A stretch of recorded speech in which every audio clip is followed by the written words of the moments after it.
Bonjour à tous et à toutes.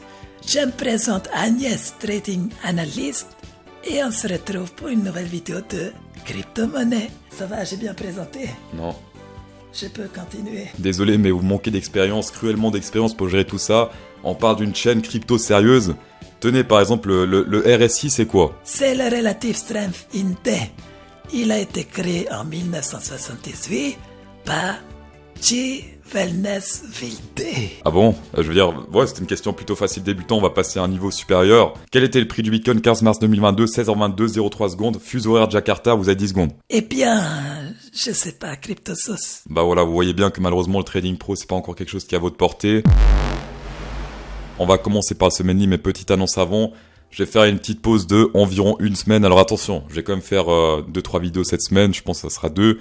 Mais voilà, petite pause cette semaine. Alors la bonne nouvelle, c'est souvent quand je m'absente, le prix du Bitcoin remonte un peu, donc ça c'est plutôt bon. Mais voilà, cette semaine que 2 vidéos, et on repartira sur la cadence la semaine prochaine. Est-ce que sur le Bitcoin, on est sur l'opportunité d'une vie, ou bien road to zéro? Alors déjà, oui, l'inflation. Inflation, combien? 8%, un truc comme ça. Enfin, plus haut depuis 40 ans. Aux USA, c'est terrible. Mais comme d'hab, c'est toujours pareil. Ici, crash final de l'économie, grand reset. Ici, crash final de l'économie, grand reset. Ici, c'est pareil, c'est toujours pareil depuis des années. C'était même pareil il y a encore 20 ans, 30 ans, 40 ans en arrière. Tout le monde disait ça y est, c'est terminé. Big crash, oui, mais est-ce que c'est vraiment le crash road to zéro? Vous ne posséderez rien et vous serez heureux. Dans tous les cas, historiquement, on voit que c'est plutôt des zones de recharge, surtout sur le SP500, puisque le Bitcoin n'existe que depuis 2009. On voit que c'est plus une zone de recharge qu'une zone de capitulation road to zéro. Adieu Bitcoin, adieu SP500, bonjour les insectes. Est-ce que dans cette vidéo, je vais vous parler d'un énième bottom?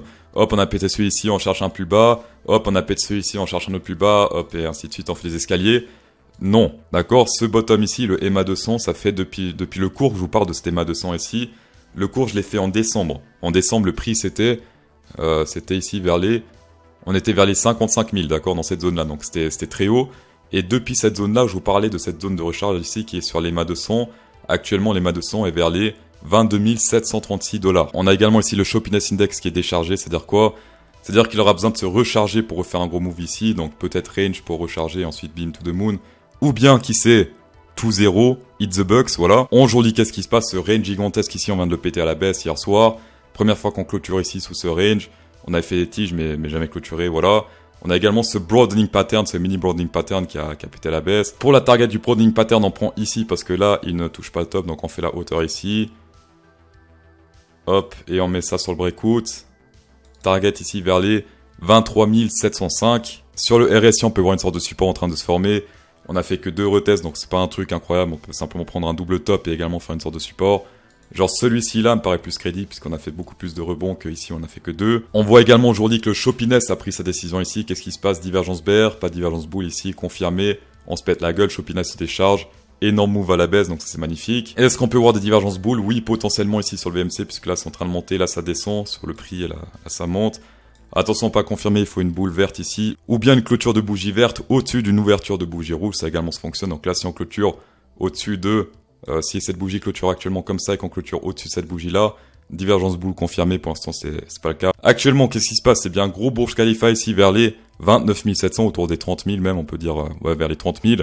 Donc c'est assez incroyable ce qui se passe. Si retournement de situation, vu que actuellement les planctons, ou en tout cas les leviers, c'est ici vers les 30 000. À la baisse, on a également ici quelques trucs, comme par exemple ici vers les 24 000 et vers les 21 500. Mais en tout cas, le plus intéressant pour l'instant, c'est ici vers les 29 708. Rect 24 heures, 560 millions de liquidations. Sur les cryptos, c'est beaucoup. Alors, niveau whale et plancton, pour l'instant, pas d'ordre ici sur le marché. Entre 32 000 et tout ce qui est en dessous, bah, il y a que dalle. Il y a rien du tout. Les baleines, les whales ne font rien. Les planctons vendent. Donc là, actuellement, ça nous aide pas grand chose. Sinon, over on Binance, beaucoup d'intérêt acheteurs ici vers les 24 000, vers les 23 000 également. C'est là où il y a le plus, il me semble. 23 000, ça c'est rouge. Ensuite 22 000, donc tous les chiffres pseudo-ronds, on va dire, c'est beaucoup d'intérêt acheteurs. Ici, on a le percent of supply last active 1 year ago. Donc ça, qu'est-ce que ça indique? Ça indique, selon lui, qu'à chaque fois qu'on commence à se courber ici, donc ici, par exemple, le person machin commence à se courber, c'est là que ça indique en général des bottoms. Lui, il dit qu'ici, ça commence à se courber. Alors non, d'accord, ça c'est rien du tout. C'est un poil de couille qui dépasse ici à la baisse.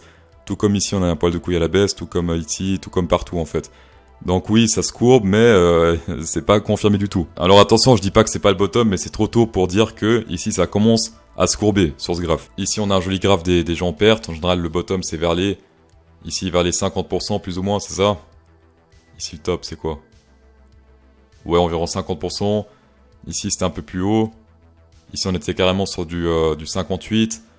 Ici on était 53. Non, pas 28.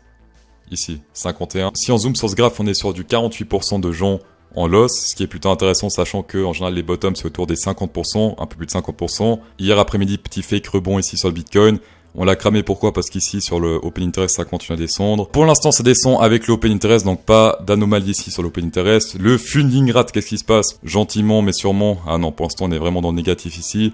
Donc pour l'instant les shorters payent plus de frais que les longers. Regardez ici, je comprends vraiment pas, c'est n'importe quoi, le long short ratio. 66% de long alors qu'on se pète totalement la gueule. C'est-à-dire que ici actuellement il y a toujours 66% de personnes, enfin de positions qui sont en mode long, je ne comprends pas. Et sinon ça descend ici sur le futur perpétuel, ça descend ici sur le spot, donc pour l'instant pas de signaux bull ici, en tout cas sur le court terme. Pour ceux qui ont pris le cours CryptoSauce il y a 5-6 mois en arrière, une petite piqûre de rappel pour les vidéos long terme ne vous fera pas de mal. Et sinon en description, piqûre de plaisir, 8100$ à recevoir sur Bybit et Delta. On va passer au round Ethereum Momentum RSI.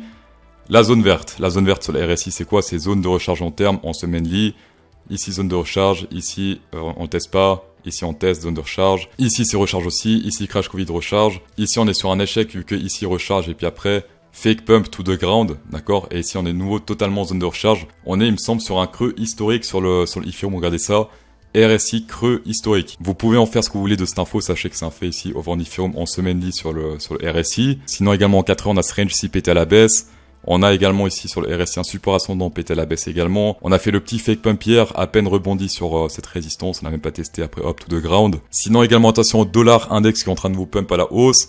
On est sur des divergences bear potentielles ici, enfin une confirmée et là on est sur une troisième potentielle. Pour les targets ici on a le 0,5 Fibonacci extended.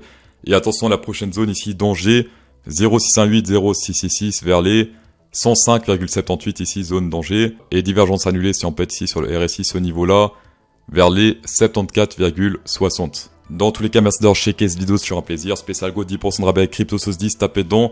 Insérez un pouce bleu dans cette vidéo pour encore plus de plaisir. Et bonne soirée.